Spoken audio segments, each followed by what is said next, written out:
그런 말씀과 순종으로 하나됨을 향하여 하나님 앞에 섭니다. 오늘 우리들에게 주시는 하나님의 말씀은 요한복음 14장 21절 말씀입니다. 제가 봉독합니다.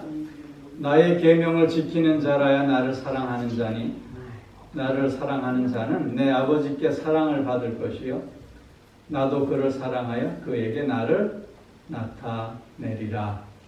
아멘. 오늘 이 말씀을 의지해서 믿음으로 사는 삶이라는 제목으로 말씀을 드립니다.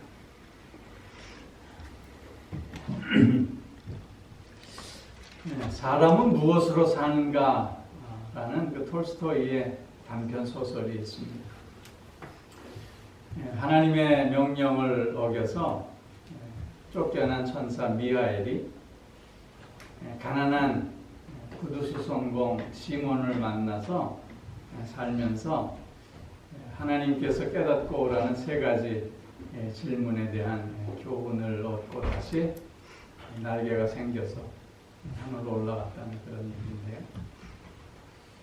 그 세 가지 미하엘 천사가 깨달은 내용이 뭐냐면 사람의 마음 속에는 무엇이 있는가 라는 거예요. 이게 시몬과 살면서 사람의 마음 속에는 사랑이 있구나 그걸 깨달았어요. 두 번째 질문은 사람에게 없는 것은 무엇인가 라는 것이었어요. 미하엘 천사가 시몬과 같이 구두 수선 일을 하면서 손님들과 이렇게 관계 속에서 깨달은 게 있어요. 아, 사람은 자기가 정말 필요한 것이 무엇인지를 모르는구나. 왜냐하면 내일을 알 수 없잖아요. 내일 신겠다고 좋은 구두를 맡겼는데 그가 죽어서 다른 사람이 신고. 그러니까 정말 필요한 게 뭔지 사람은 모른다는 거예요. 그걸 깨달았어요. 그리고 이제 또 마지막 질문이 사람은 무엇으로 사는가라는 거죠.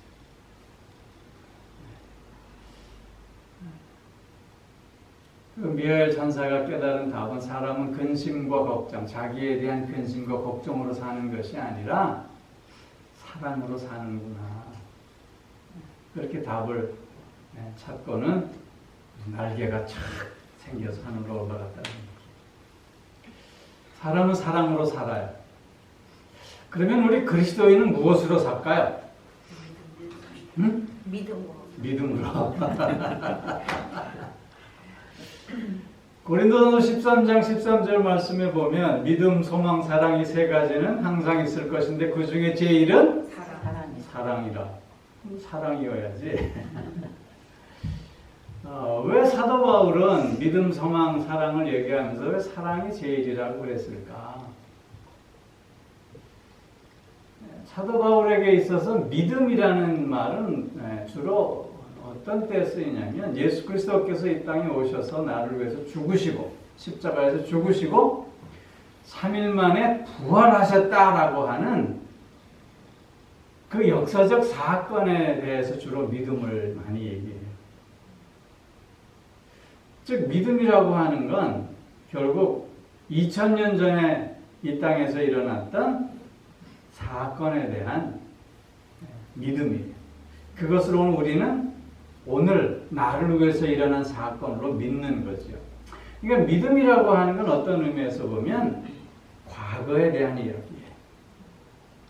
소망은 어떤 걸까요? 소망은 미래에 대한 이야기. 하나님 나라에 대한. 네? 사랑은 뭘까요? 사랑은 오늘에 대한 이야기. 오늘. 특히 우리 사랑을 얘기할 때 그것은 자기 자신에 대한 사랑보다는 이타적인 사랑을 얘기해요.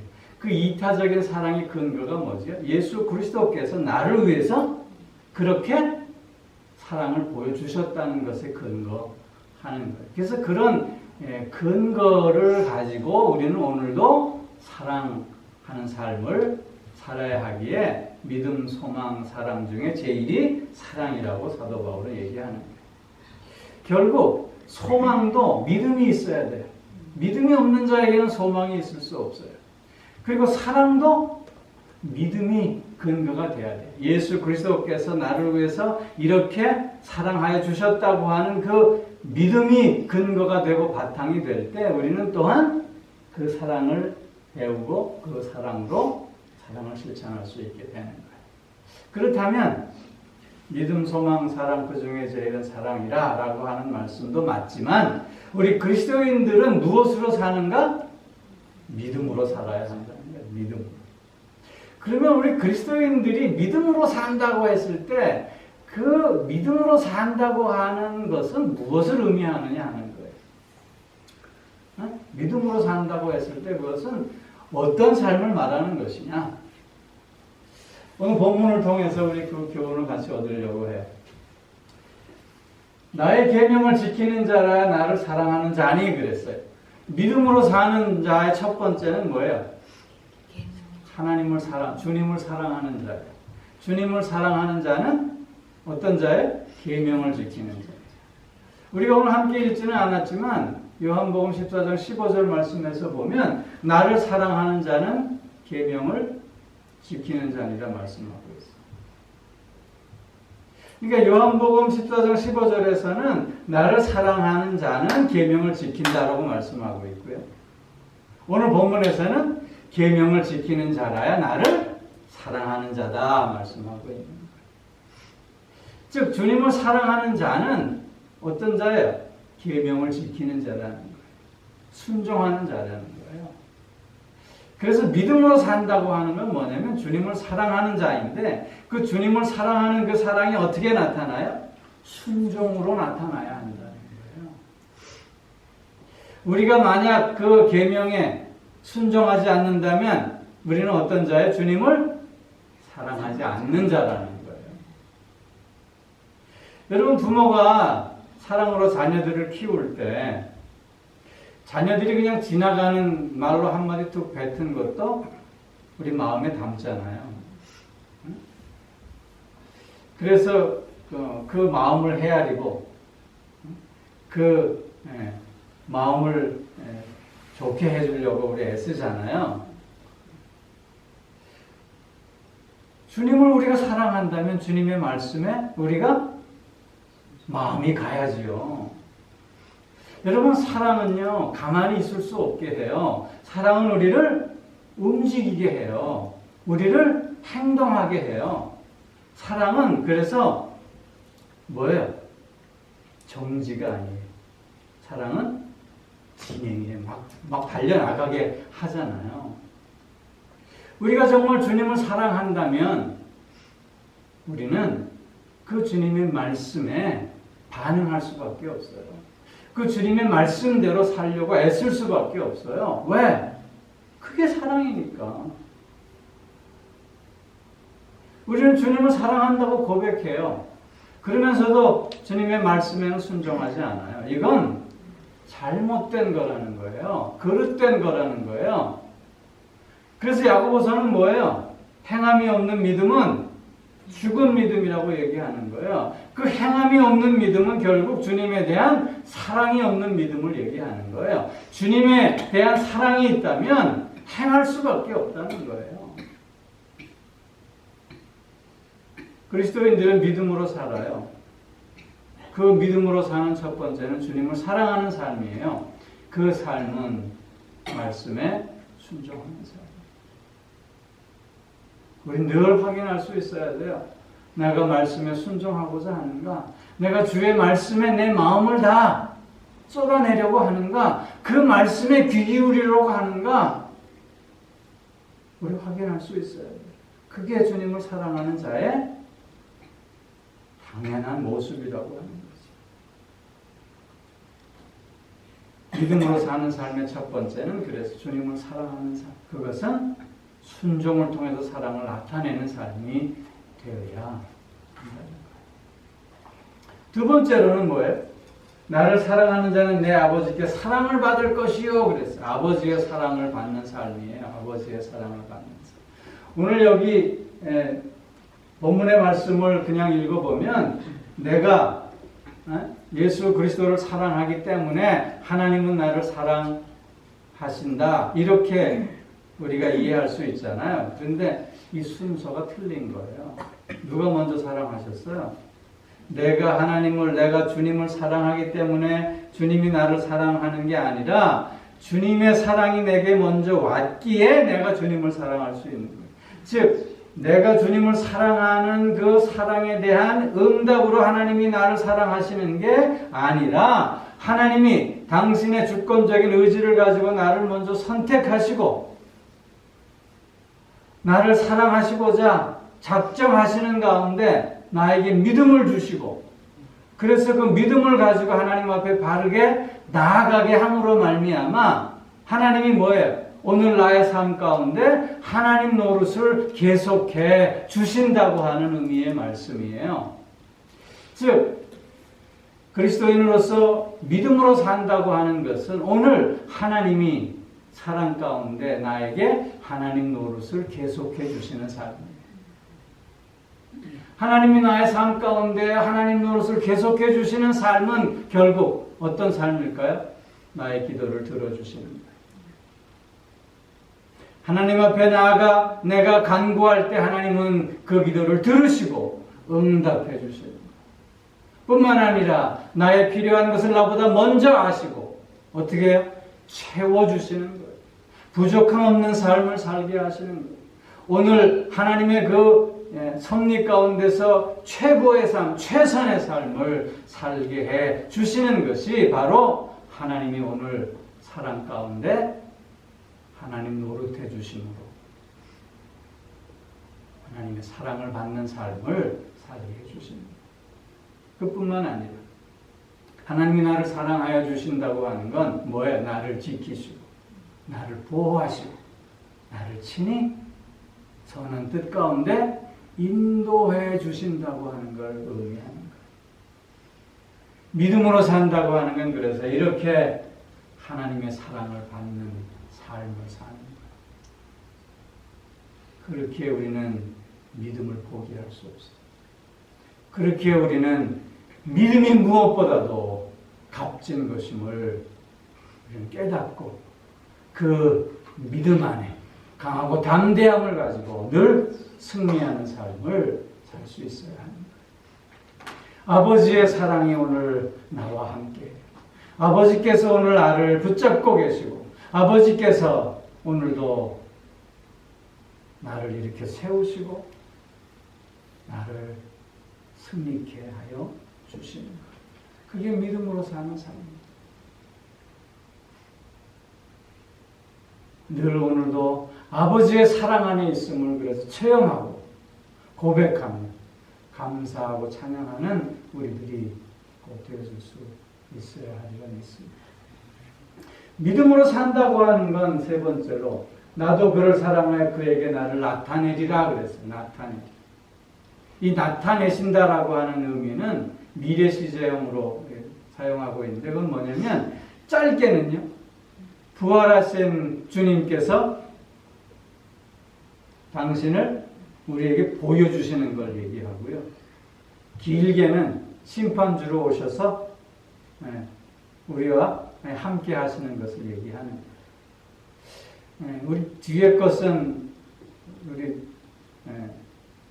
오늘은 좀 놔두고 부활하신 주님이 우리에게 그 몸을 나타내 보여주신다 라고 하는 것에 좀 집중해서 본문을 생각하려고 해요.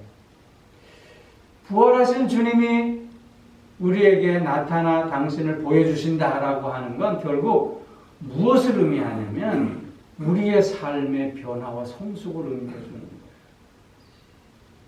여러분 성경에서 보면 시리에 빠져서 좌절 가운데 엠마오로 내려가던 두 제자들 예수님은 부활하셔서 그들에게 찾아와 주시고 만나 주시고 말씀을 통해서 깨닫게 해주셨어요. 그래서 가던 길을 되돌아 예루살렘으로 다시 돌아가게 하시죠. 시리와 좌절 가운데 어찌할 바 모르는 저들을 주님께서는 부활하신 후에 찾아와 만나 주셔서 새로운 변화의 삶을 살게 하시고 또한 성숙의 삶을 살게 해 주시는 것. 여러분 도마 아시죠? 도마. 예수님께서 부활하신 후에 제자들에게 나타나셨어요. 평안하라. 근데 그때 도마가 있었어요? 없었어요? 어디 갔는지는 몰라. 그런데 하여튼 그 자리에, 그 은혜의 자리에 도마는 없었어요. 그리고는 제자들이 부활하신 주님을 만났다고 하니까 도마가 뭐라 그래요? 나는 내 손으로 만지고 내 눈으로 보기 전에는 나는 믿지 못하겠다. 모든 다른 제자들이 그렇다고 얘기하는데 자기는 아니래요. 그런 도마를 주님이 어떻게 하셨어요? 다시 찾아와 주셨어요. 그 도마 앞에 부활하신 당신의 몸을 나타내 보여주셨어요. 그리고는 내 손을 만지라. 내 옆구리에 손을 넣어보라. 그랬더니 도마가 어떻게 해요? 주여 내가 믿나이다. 주님이 도마에게 한 말씀 하시죠? 보지 않고 믿는 자가 더 복되다. 그 교만했던 자기의 생각과 아집에 사로잡혀 있었던 그리고 주님이 십자가에서 죽으셨다고 하는 가운데 모든 것을 포기하고자 하는 그 마음을 갖고 있었던 도마에게 주님은 다시 부활하신 후에 그 몸을 나타내 보여주셔서 믿음을 회복하게 하셨어요.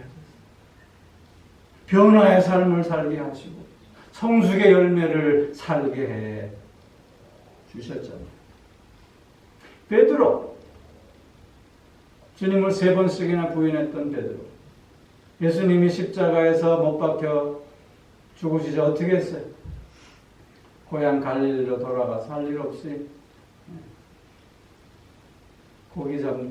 그물 던지고 고기 잡고 있었잖아요.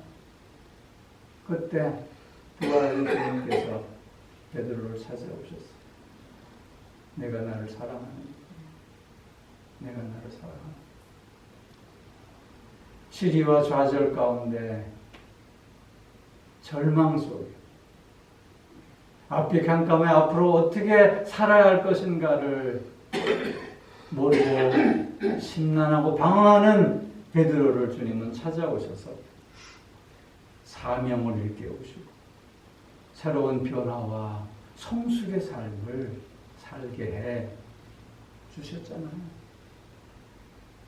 믿음으로 산다고 하는 건 이렇게 부활하신 주님께서 나에게 찾아와 주시고 만나 주시고 깨닫게 해 주셔서 새로운 변화를 경험하게 하시고 그 변화를 통해 보다 더 성숙한 삶을 살게 해 주신다고 하는 거예요.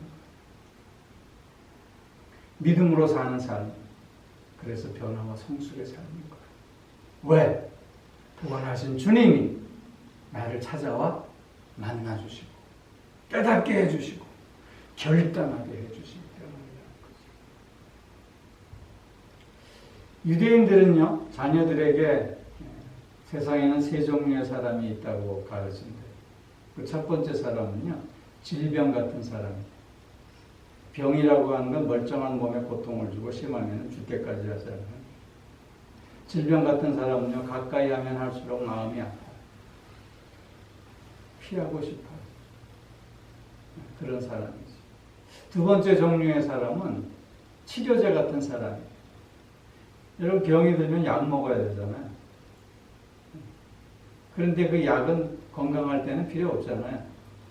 치료제 같은 사람은 평소에는 뭐 별 상관없지만 내가 도움이 필요할 때는 나에게 도움을 줄 수 있는 사람이에요. 그런 사람이 치료제 같은 사람. 세 번째 사람은 식사 같은 사람이래요. 여러분, 식사 한 끼 걸러도 속상하잖아요. 하루만 굶어보세요. 눈에 보이는 게 다 먹을 거지. 응? 우리는 식사를, 음식을 통해서 매일매일 새 힘을 얻잖아요. 식사 같은 사람은 만나면 기쁨이 되고 만나면 힘을 얻고 만나면 즐거워요.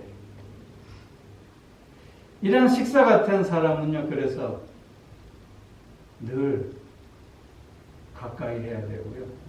늘 친구로 삼을 수 있어야 합니다. 질병 같은 사람은요, 될 수 있으면 피해야 돼. 치료제 같은 사람은 잘 알아둘 수 있어야 돼. 식사 같은 사람은 어떻게 해야 돼? 매일매일 만나야 돼. 아주 가까이 둘 수 있어야 돼. 정말 둘도 없는 친구로 삼을 수 있어야 하지. 그럴 때만이 내 인생에 행복을 가져다 줄 수 있기 때문입니다. 예수님은 우리를 친구라고 말씀해 주셨어요. 예수님이 우리의 친구예요. 예수님이 우리의 식사 같은 존재예요. 우리가 때론 시리에 빠지고 좌절 가운데 있을 때 부활하신 주님께서 우리를 찾아와 주셔서 그 좌절과 시리를 딛고 일어설 수 있게 해주죠. 왜냐하면 주님은 죽음에서 다시 살으셨기 때문에, 모든 절망을 딛고 일어서신 분이시기 때문에, 죄와 죽음의 권세를 깨뜨리시고 부활의 주가 되셔서 우리에게 새 생명을 주시는 생명의 주님이 되셨기 때문입니다. 그런 주님이 오늘도 우리와 함께 하신다. 그런 주님이 오늘도 우리와 만나 주셔서 변화와 성숙의 삶을 할 수 있게 해주십니다. 사랑하는 성도 여러분, 믿음으로 산다고 하는 건 주님을 사랑함으로 순종하는 삶을 사는 것. 믿음으로 산다고 하는 건 오늘도 아버지의 사랑을 듬뿍 받고 있음을 고백하고 체험하며 그 사랑을 누리고 나누는 삶. 믿음으로 산다고 하는 것. 부활하신 주님을 만나 그 주님으로부터 새 힘을 얻고 변화와 성숙의 삶을 산다는 것. 우리 모두 믿음으로 살잖아요. 응? 믿음으로, 그 믿음으로 오늘을 살아.